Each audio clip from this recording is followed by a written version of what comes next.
पूज्यपाद स्वामी जी महाराज ने आज प्रेम संदेश का प्रसंग लिया है।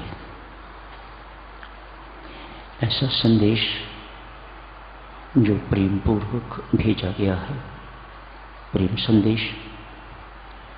ऐसा संदेश जो प्रेम की बत्तियों से ही भरा हुआ है, प्रेम संदेश। ऐसा संदेश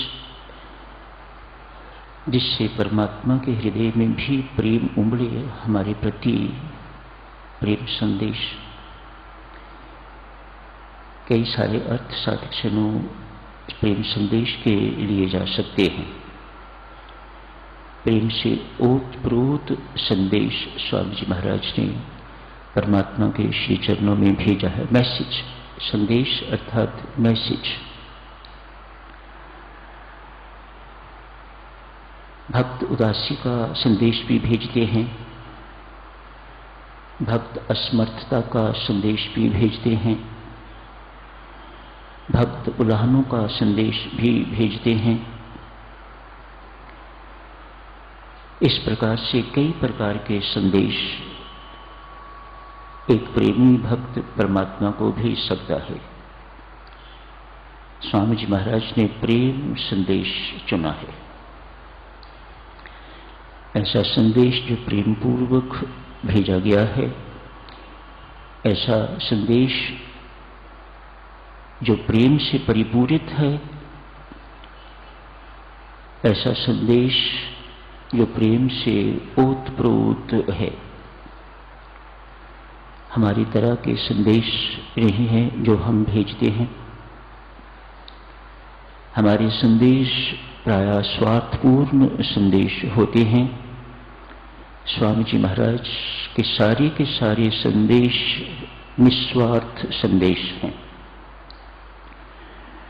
पत्रों की बात लिखी है स्वामी जी महाराज ने, उनकी बातों पर पूर्णतया विश्वास करते हैं हम। प्रेम पत्तियां, प्रेम पूर्वक लिखे गए पत्र परमात्मा पढ़ते हैं। स्वामी जी महाराज की आज की चर्चा से यही निष्कर्ष निकलता है। प्रेम पत्र जो साधक लिखता है मन ही मन, इन पत्रों को लिखने के लिए कोई कागज नहीं चाहिए, कोई स्याही, कोई पेन नहीं चाहिए। आंसुओं की वाणी समझते हैं, आंसुओं की भाषा परमात्मा समझते हैं, और भक्त सारे के सारे पत्र आंसुओं से ही लिखता है।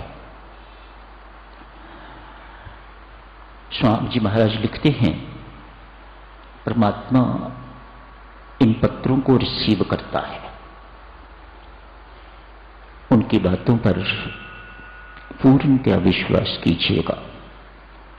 हमारा हर प्रेम पत्र परमात्मा के श्री चरणों में पहुंचता है। परमात्मा हर प्रेम पत्र पढ़ता है। मानो कोई परमात्मा ने ऐसा डस्टबिन अपने पास रख रखा होगा जहां स्वार्थपूर्ण पत्र आते हैं, फेंक देता है। पत्र देखने से ही पत्र की भाषा भांपने वाला परमात्मा क्या करता है, प्रेम के पत्र तो खोलता है, पढ़ लेता है। लेकिन स्वार्थ के पत्र बू आ जाती होगी कोई कि ये स्वार्थ भरा पत्र है, अतएव ऐसे पत्रों को बिना खोले डस्टबिन में डालता रहता है। स्वामी जी महाराज ने यही कहा है ना कि जो प्रेम के पत्र हैं वह परमात्मा रिसीव भी करता है और वह परमात्मा पढ़ता भी है। स्वार्थ वाले पत्रों की कोई चर्चा नहीं की, स्पष्ट है। परमात्मा के पास पहुंचते भी तो होंगे ही जरूर, लेकिन सूंघने से पता लग जाता होगा, देखने से पता लग जाता होगा कि इसमें कैसी भाषा लिखी हुई है। अतएव उन पत्रों को परमात्मा डस्टबिन में डाल देता है। आप मारते रहो, टकरे, परमात्मा नहीं सुनता। प्रारब्ध पर निर्भर रहो, जो मैंने लिख दिया अटल है। हाँ, कुछ मेरे से बदलवाना चाहते हो, पुरुषार्थ करो, मेहनत करो, लगन से करो, भजन पाठ करो, मुझे अपने अनुकूल बनाओ। मैं रीझ गया तो मैं कुछ भी कर सकता हूं, लेकिन उसके लिए पुरुषार्थ आपको करना होगा। आपको अपनी प्रारब्ध बलवाने के लिए तर्क पैदा करनी होगी। जैसे भक्ति प्राप्त करने के लिए यदि तर्क है और तद्रूप पुरुषार्थ है तो भक्ति परमात्मा के दरबार से मिलती है, बच्चों का खेल नहीं है। ऐसी जगह जगह से भक्ति मांगते फिरने से भक्ति नहीं मिलती। भक्ति परमात्मा के पास है और परमात्मा देता है, भरपूर देता है। कहता है अपने अंदर पहले भक्ति प्राप्ति की तर्क पैदा करो, मुक्ति प्राप्ति की तर्क पैदा करो और उसके अनुसार साधना करो, जिसे वे पुरुषार्थ कहते हैं। तो मैं माला माल कर दूंगा आपको। हम भी पत्र लिखते हैं। हम कैसे पत्र लिखते हैं? मेरा पुत्र कुसंगति में पड़ गया है, मार्गदर्शन कीजिएगा। मेरे घर वाले मेरे कहे अनुसार नहीं चलते, मेरा मार्गदर्शन कीजिएगा। घर वालों के साथ मेरी बनती नहीं है, मेरा मार्गदर्शन कीजिएगा। मेरे घर में पैसे का बहुत अभाव है, मेरा मार्गदर्शन कीजिएगा। मेरे ऊपर लाखों करोड़ों का कर्ज चढ़ गया है, कैसे उतारूं? लोग आते हैं, आके बेइज्जत करते हैं, आके मांगते हैं, मेरा मार्गदर्शन कीजिएगा। ये परमात्मा को पत्र लिखे जा रहे हैं, ये परमात्मा को संदेश भेजे जा रहे हैं। स्वामी जी महाराज की धारणाओं के बिल्कुल विपरीत। मेरे घर पुत्र कोई नहीं है। पड़ोसन के घर दो दो पुत्र घूमते हैं, मेरे घर पुत्र कोई नहीं है, मेरा मार्गदर्शन कीजिएगा।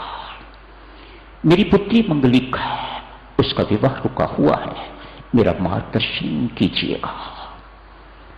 मेरी पुत्री का विवाह रुका हुआ है अन्य कारणों से, बात बनती बनती रुक जाती है, बिगड़ जाती है, मेरा मार्गदर्शन कीजिएगा। शेमफुल।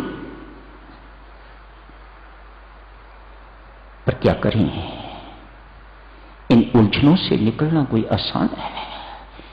इसलिए ये कहना होगा, क्या भक्ति करनी आसान है? क्या भक्ति की प्राप्ति आसान है? अपने शरीर की समस्याएं, अपने शरीर प्रति समस्याएं, अपनों की समस्याएं, उनके प्रति समस्याएं, इन्हीं में सारा जीवन खप खप के मर जाता है, खत्म हो जाता है, नष्ट भ्रष्ट हो जाता है।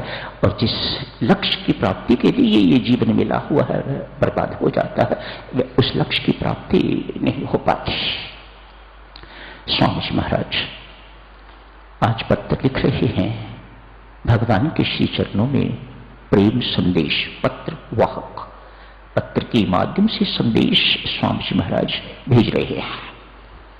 बिना तार के तार चलती है, स्वामी जी महाराज ने लिखा है। पर पत्र हमारी भाषा में आसानी से समझ आने वाली बात है, इसलिए स्वामी जी महाराज ने ये लिखा। पत्र वाहक है, परमेश्वर के दरबार में हमारा संदेश पहुंचाने वाला। तो आइए साक्षर लिखते हैं पत्र परमात्मा के श्री चरण में। आज स्वामी जी महाराज ने अनेक सारी बातें अपने पत्र में लिखी। काश हम स्वामी जी महाराज जैसे पत्र लिख सकते हैं। हमें ऐसे सुंदर पत्र, ऐसे प्रेम भरे पत्र, स्नेहसिक्त वाणी से, स्नेहसिक्त शब्दों से भरे हुए पत्र हमें लिखने आते तो हम जरूर लिखते हैं। हमें लिखने नहीं आते हैं। आज साधक, मैं आपकी बात नहीं कर रहा, मेरी माताओं सज्जनों, मैं अपने रोने रोता हूं परमात्मा के आगे। आज मेरे जैसा एक शिष्य रामकृष्ण परमहंस के पास बैठा हुआ है। रामकृष्ण परमहंस, दो चार शिष्य और बैठे हुए हैं, अनुयायी बैठे हुए हैं, उन्हें उपदेश दे रहे हैं। लोग न जाने इधर उधर क्यों भटकते हैं। वह रोम रोम में रमने वाला परमात्मा, जिसमें सब रमते हैं वह राम, जो सब में रमता है वह राम, वह रोम रोम में रमने वाला परमात्मा सबके भीतर विराजमान है। न जाने लोग इधर उधर क्यों भटकते हैं, भीतर की ओर क्यों नहीं मुड़ते। वह तो भीतर बैठा हुआ है, सब सुखदाता अपने अंदर बैठा हुआ है, सारे आनंदों का दाता अंदर बैठा हुआ है। फिर हम बाहर इधर उधर टकरे क्यों मारते हैं। स्वामी रामकृष्ण परमहंस अपने शिष्यों से चर्चा कर रहे हैं। इतनी ही जरूरत है ना, अप्रोचिंग लविंगली, उसे प्रेम पूर्वक अप्रोच करने की जरूरत है। वह प्रेम की भाषा ही जानता है, वह प्रेम की भाषा ही समझता है।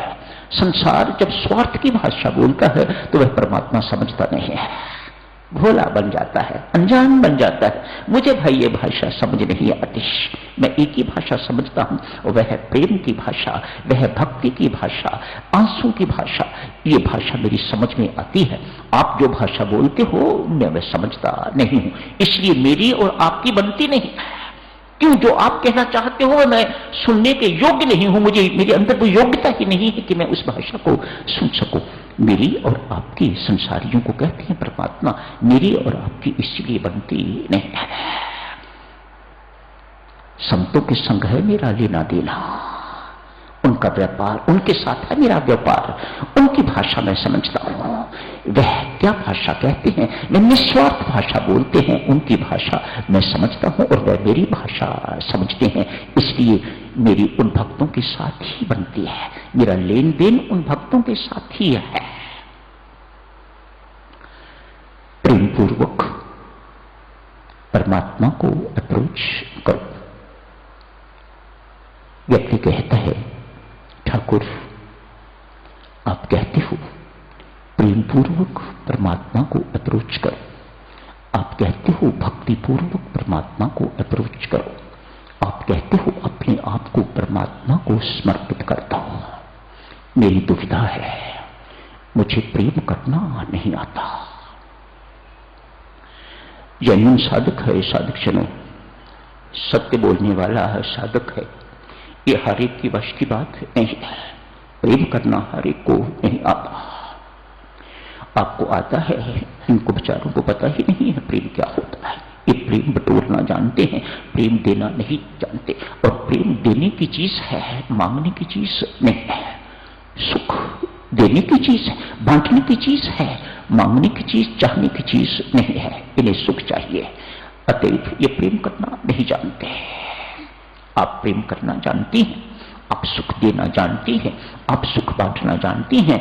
इस गुण का आपको देवियों लाभ लेना चाहिए। यदि आपको भी लाभ लेना है तो इन जैसा बनना होगा, दूसरों को सुख देने वाला, दूसरों को प्रेम देने वाला बनना होगा। तो आपको वह प्रेम करने की रीति परमात्मा सिखाएगा। बहुत डरते हुए शब्दों में कहा ठाकुर ने, क्या तेरे अंदर शिशुवत की बुद्धिमत्ता नहीं? उस नन्हे बालक, उस नवजात शिशु को रोना कौन सिखाता है? उस नवजात शिशु को प्रेम पूर्वक मां का दूध पीना कौन सिखाता है? क्या तेरे अंदर इतनी भी बुद्धि नहीं है कि तू जैसे वह शिशु रोता है, दूध पीता है, जैसे वह प्यार करता है तो प्यार करना सीख? क्या तेरे अंदर उतना भी प्यार नहीं है? क्या तेरे अंदर उतनी भी बुद्धि नहीं है? बेचारा डांट खा के चुप कर गया होगा। मेरे जैसा होता तो ठाकुर को कहता, ठाकुर तुम ठीक कहते, मेरे अंदर शिशु जैसी भी बुद्धि नहीं है। तो उसको पूछ रहा है ना, मुझे पूछ, मैं तुम्हें बताऊंगा, मैं कहूंगा मेरे अंदर शिशु जैसी बुद्धिमत्ता भी नहीं है, इसलिए मैं परमात्मा को प्यार करता नहीं जानता। और परमात्मा साक्षी हूं, प्रेम की भाषा समझता है, प्रेम की बात को समझता है। असमर्थता का संदेश, राम जी मुझे प्यार करना नहीं आता। हे मां, तेरे अनेक पुत्र, तेरे लिए तो अनेक, मेरे लिए तो तू एक। तू जो चाहे कर सकती है और मैं कुछ नहीं कर सकता। ये परमात्मा की सेवा में अपनी असमर्थता का संदेश। कल रखेंगे जारी सार्वजनिक चर्चा को। बहुत सारे संदेश है परमात्मा तक पहुंचाने वाले, सारे तो नहीं दिए जा सकेंगे। एक आधा कल संदेश भेजेंगे परमात्मा के श्री चरणों में। असमर्थ हो रहा, कुछ नहीं कर सकते, बेबस है। परमात्मा सब कुछ कर सकता है, हम कुछ नहीं कर सकते। अपनी असमर्थता का संदेश परमात्मा के श्री चरणों में लिख लीजिएगा। असमर्थ, अच्छा लिखना नहीं आता, अच्छा बोलना नहीं आता, प्रेम पूर्वक लिखना नहीं आता, प्रेम की भाषा नहीं आती, ये असमर्थता का संदेश। आज दिन भर लिखिए परमात्मा के नाम पत्र, अपनी असमर्थता का बोध करवाइएगा। मान जाए उसकी मौज, यदि मान जाएगी तो वाकई असमर्थ है तो मैं तुम्हें समर्थ दूंगा, ना माने तो मेरी तरह रोते रहिएगा, बिल्कुल रहिएगा। एक न एक दिन जब उसकी मौज होगा सुन लेगा, तब तक प्रतीक्षा कीजिएगा।